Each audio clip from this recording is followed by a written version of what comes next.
안녕하십니까. 2021년 6월 20일 연중 제12주일입니다. 오늘 복음은 마르코 복음 4장 35절에서 41절의 말씀입니다. 그날 저녁이 되자 예수님께서 제자들에게 호수 저쪽으로 건너가자 하고 말씀하셨다. 그래서 그들이 군중을 남겨둔 채 배에 타고 계신 예수님을 그대로 모시고 갔는데 다른 배들도 그분을 뒤따랐다. 그때 거센 돌풍이 일어 물결이 배 안으로 들이쳐서 물이 배에 거의 가득 차게 되었다. 그런데도 예수님께서는 고물에서 베개를 베고 주무시고 계셨다. 제자들이 예수님을 깨우며 스승님, 저희가 죽게 되었는데도 걱정되지 않으십니까? 하고 말하였다. 그러자 예수님께서 깨어나시어 바람을 꾸짖으시고 호수도로 잠잠해져라, 조용히 하여라 하시니 바람이 멎고 아주 고요해졌다. 예수님께서는 그들에게 왜 겁을 내느냐? 아직도 믿음이 없느냐? 하고 말씀하셨다. 그들은 큰 두려움에 사로잡혀 서로 말하였다. 도대체 이분이 누구시기에 바람과 호수까지 복종하는가? 주님의 말씀입니다. 네, 오늘 이 복음 말씀은 사실은 종교의 핵심이 들어있습니다. 오늘 이 복음 내용 중에 입장을 두 입장으로 좀 나눠서 보면 제자들의 입장이 있고 예수님의 입장이 있죠. 자, 일단 돌풍이 불고 그 물결이 일어서 배 안에 이제 막 물이 들이쳐서 물이 막 배 거의 가득 차게 되었어요. 가득 차면 뭐 배가 가라앉게 되겠죠. 그런데도 예수님은 고물에서 베개를 베고 주무시고 계셨다, 이런 상황이고, 제자들은 죽게 된 상황인데 굉장히 이제 겁을 내면서 예수를 깨우면서 걱정되지 않으십니까? 하고 막 이제 다급하게 예수를 깨우는 거죠. 자, 일단 제자들의 입장만 보면 그렇게 돌풍이 불고 물이 가득 차게 되고 막 이런 상황에서 굉장히 위협을 느끼고 공포스러운 상황에 접하는 거죠. 그 다음에 이제 그 바람, 또 이런 호수 물결 뭐 이런 거, 그런 다급한 상황에서 예수가 일어나서 잠잠해져라, 조용히 하여라, 이런 명령 한마디로 아주 고요하게 만든 그 예수를 보면서 또한 두려움에 사로잡혔다, 이래요. 여기서 또 두려움의 대상이 어떤 돌풍과 무슨 물결이 아니고 예수 자체가 또 두려움의 대상인데, 그 두려움의 성격은 좀 다르죠. 이 안에는 뭔가 경외심 같은 것도 있을 테고요.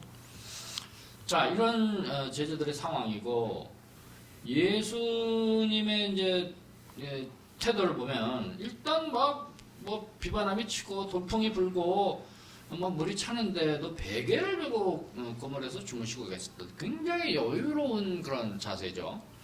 그리고 제자들이 깨우니까 일어나서 잠잠해져라, 조용히 하라 하고 이제 바람을 혼내고 또 아주 고요하게 만들었다.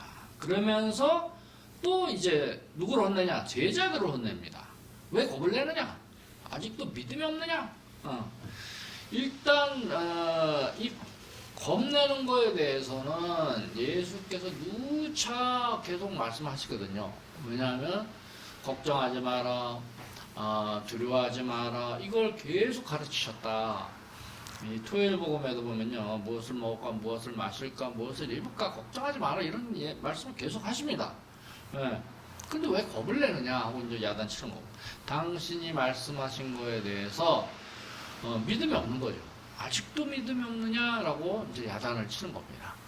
이 믿음은 사실은 이제 우리가 얘기할 때 신앙이죠, 신앙. 믿음이 신앙인데 이 믿음의 대상이 뭐냐 도대체? 그러면 뭐 일단 종교적으로 얘기하면 예수께서 완전한 신이자 완전한 인간이다라는 것을 우리가 고백하는 거고, 믿음으로써 고백하는 거죠. 그러니까 예수님의 존재 자체를 믿는 것이고, 그 다음에 또 하나, 예수님의 이 공생활의 전생애를 거쳐서 가르치신 것이 사랑과 용서 아닙니까? 그래서 사랑과 용서를 실천할 때 우리가 행복하지 않은 상태에서 행복한 상태로 올바간다. 또 이 길이 길이요 진리요 생명이다라고 알려주신 거 아닙니까? 네. 그렇기 때문에 이 진리를 믿는 것 이거 자체가 또 우리 신앙의 대상이 되는 것이고 그 다음에 이제 누차 예수님께서 가르쳐 주신 그 믿음의 단계 안에서 가장 중요한 단계 어쩌면 이 종교의 핵심이라고 할 수 있습니다. 이 가톨릭 교회의 믿음뿐만이 아니라 이 인류가 생긴 이후에 어떤 기성 종교들 탄탄한 신학과 교리가 있는 기성 종교들의 그 핵심 안에는 두려워하지 말라라는 그 믿음 그 핵심이 종교의 어떻게 보면 모든 종교의 핵심이 아닐까 이런 생각이 드는 거죠.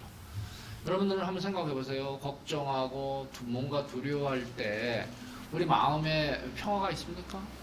네, 이 마음이 평안합니까? 네. 그 평안하지 않은 상태, 평화롭지 않은 상태에서 뭐가 행복하겠습니까? 뭐가 기쁩니까? 전전긍긍하고 뭔가 걱정하고 뭘 두려워하면 우리 삶 자체가 행복하지 않습니다. 그러니까 이 종교의 핵심이 바로 두려워하지 말라. 이 예수님의 가르침 이것이 핵심이 될 수 있다. 이런 생각이 드는 거죠.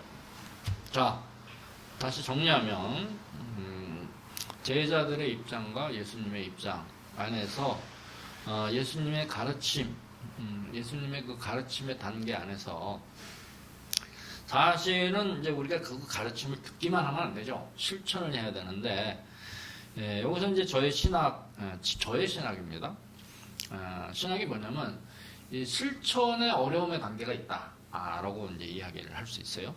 첫 번째, 예수님의 가르침을 좀 아주 단순화시켜서 사랑과 용서와 두려워하지 말라 이 세 가지 단계가 있는데 사실은 이 세 가지 단계 모두가 사실은 실천하기가 쉽진 않습니다.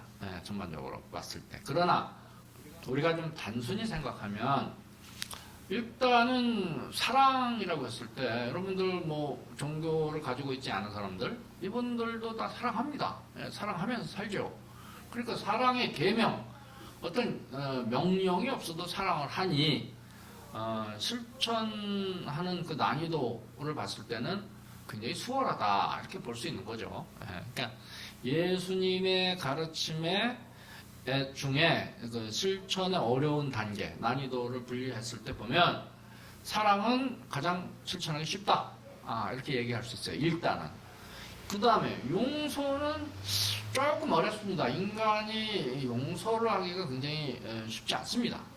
그렇기 때문에 어쩌면 그 요한복음의 그 마지막 그 단계 마지막 예수님께서 부활하신 다음에 제자들에게 나타나셔서 두려워하지 마라.